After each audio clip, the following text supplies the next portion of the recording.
Hey guys, I hate being the bearer of bad news, but I have a lot of bad news in this video, and I also have a little bit of good news, so that's nice. So the thing is, as the title says, this is pretty much the end of Greg's channel as you know it. So I'm gonna explain a few things, not just in terms of what's happening to me personally, but professionally. And I mean, I have a lot to say, so let's begin with the personal. The thing is, I was not really happy in my previous job because there was a lot of conflict, and a lot of people were basically almost yelling at each other at times. I thought it was a pretty hostile workplace environment. I wasn't part of those, conflicts, but it was taking a toll, and I didn't really like working there anymore. So I told them that either they had to change my team, put me in another team, or fire me, which they did, which is actually good, and I will explain why quite soon.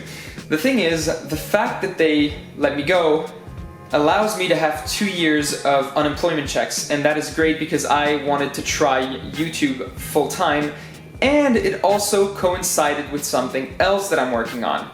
The thing is, I'm passing my pilot's license and also learning Russian because I'm doing the European astronaut selection, and that is going to be a huge amount of work. I have heard that some people have already been invited to the tests, the psychological tests. I have not, so I don't know if I'll be part of the 1,500 people selected for the first parts of the tests, but I guess we'll see. It also allows me to do something else, which is go full-time on YouTube, but the thing is, I really want to try a full-time woodworking job instead of going towards the Rubik's aspect, because I've kind of done everything in that regard. I feel like I've really explored Rubik's Cubes way more than anyone should ever have to do, and I feel like I'm pretty much done. So yeah, I'm moving on to woodworking, and that's a good thing because not only do I have that regular revenue thanks to the unemployment checks, but I also have something that I really like about going full-time woodworking. It's that I'm going to be very good at maintenance and machine maintenance basically, which means that that's something else that's good for the astronaut selection. So yeah, that's just a whole set of things that coincides perfectly and makes it so that I'm pretty happy I left my previous job, which is the good news, I guess. Now the really bad news is, most of you know that I was in the midst of a lawsuit against the previous owners of my house who built it, but built it the wrong way basically, and there's plenty of things that are crumbling down. That everything is like, basically the house, it cost me $200,000, and if I want to repair it, it's going to cost me another $150,000, which is insane. And I actually lost the lawsuit, and the judge's decision was ridiculously contradictory, so I'm gonna have to appeal that decision. It's gonna be a long process, and I may lose a lot of money over that, so that's I don't even know how I'm gonna handle that. It's gonna be complicated. So anyways, let's talk about the good news. So this is the full-time woodworking job now. I am actually rebranding my whole YouTube channel. The name of my company is GP Woodworking, and this is what the channel's name is going to be quite soon. I'd say within a week. Also, I haven't finished the website entirely. The layout isn't perfect, but it actually works, so I'm pretty much ready to launch.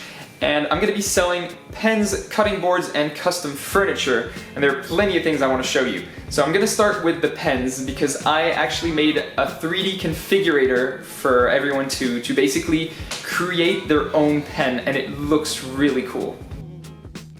So you have the pen configurator, so this is the interface, and you can choose the type of mechanism that you want.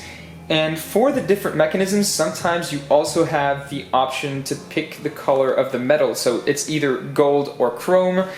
Some of them you can choose between black and gold with a black metal. It looks really cool. And so that's a really nice configurator. You can also choose the wood that you're using. You can even add an engraving. So yeah, that's really, really nice. I think this is the main feature of my website. I've been working on it for months, and I think it looks amazing. So if you have any feedback, that would be wonderful. Now in the next video I will definitely put the link of the website. I will show you the latest design, because I made another coffee table, but this time it's a terrarium, and it looks much cooler than before because I learned a lot of things since last time. And yeah, so it's wonderful. I really look forward to starting all of that. And now I'm just going to show you my workshop before I end this video. And I'll show you also the animation of my logo, which looks amazing. So yeah, let's take a look at the workshop. So I rearranged my house into two parts. The first part is the top part, that's where I live, and the bottom part is itself separated into two halves. This is the first half. You have everything you want to do glue ups and pen turning. So here, this is where I work on my cutting boards. These are some clamps, and you've got this jig to make the juice grooves. And it's actually pretty neat. I'll show you in another video. This is where I glue my panels, and over there you've got everything you want to turn pens. So you've got all the pen blanks here. There's about $2,000 worth of pen blanks.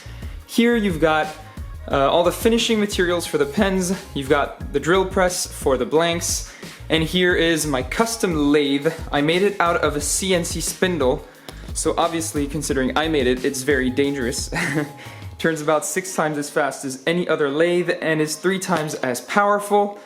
And you've got all the finishing materials for basic furniture. Now there's also another room, and that is where I put my brand new CNC, which is 1.5 meters in width. I mean, if I go to the corner of the room where there's the vacuum cleaner, it barely fits in the screen, so it's almost the size of the room. It's pretty insane, and yeah, I'm really glad I have that tool. Now I'm also going to show you the different prototypes of pens that I made, because they look really cool. Before I show you the pens though, I want to show you the packaging, because I've got boxes upon boxes of packaging. I mean, I've got about 400 envelopes, the big ones for the cutting boards, and I've got I think 1,000 small envelopes, as well as 2,000 packages for the pens, which I'm going to show you in just a second, but yeah, it looks amazing. So this is what the final package looks like. And as you can see, so I designed this myself. Every single vein of the wood actually meets somewhere, so that's really cool. And inside there is a beautiful box with my logo on it, and in there is a beautiful pen made with royal ebony from Laos. So this is pretty cool. It's gonna go to a YouTuber called Saya Arts, who's gonna be making a sponsored video. And now I'm gonna show you the collection of pens that I have. It's right in there.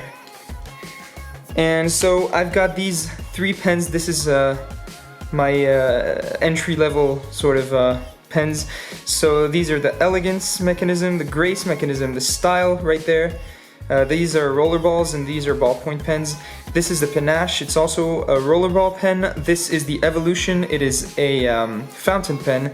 There's the distinction. There's both rollerball and fountain. Those look really cool. It's a mix of gold and rhodium. And in gold and rhodium, I've also got the prestige mechanism. This is a rollerball, and this is a fountain pen as well. These are really big pens, and there's actually a Swarovski crystal right there.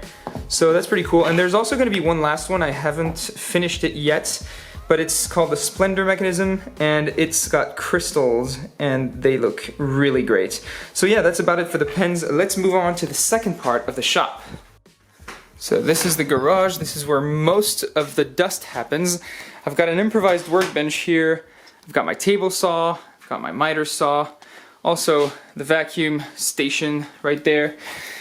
All my tools in there. I've got a random orbital sander, belt sander. I've got some jigsaws and everything.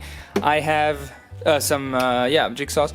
I have this biscuit jointer. I've got 2 routers, 1 plunge, 1 handheld. I've got an electric plane. I've got this circular saw. I mean, I've got a lot of tools in there. I even have a cylinder sander over there, best tool ever. A router table here with a flipping table, and here is a planer and a jointer right there as well. Don't know if you can see it. Then there's the bandsaw. This is really cool. There's this tool. It's some sort of belt sander, but oscillating belt sander. And also a belt sander here. So yeah, this workshop is really cool. I put some very powerful lights. I mean, it looks like it's daytime in here. It's a pretty insane. These are 4,000 lumen LED lights. And yeah, for the vacuum, I actually put a whole circuit that goes all around the shop. Here it goes to my handheld vacuum. Over there it goes to the 2 different machines. It's actually a pretty cool setup. Unfortunately, I can't really buy or at least rent a bigger place because of the lawsuit and everything, but I'm gonna have to do with, and hopefully I can do some pretty cool stuff here. So that's about it. I wanted to show you guys before I start the new job what my setup looks like. So thanks for watching. Now I'm gonna show you the animation of the logo as an outro. Thanks for staying around, and I will see you guys in the next video, which is about next week. I should start releasing new videos quite soon and on a regular basis. So thanks for watching, and see you guys next time.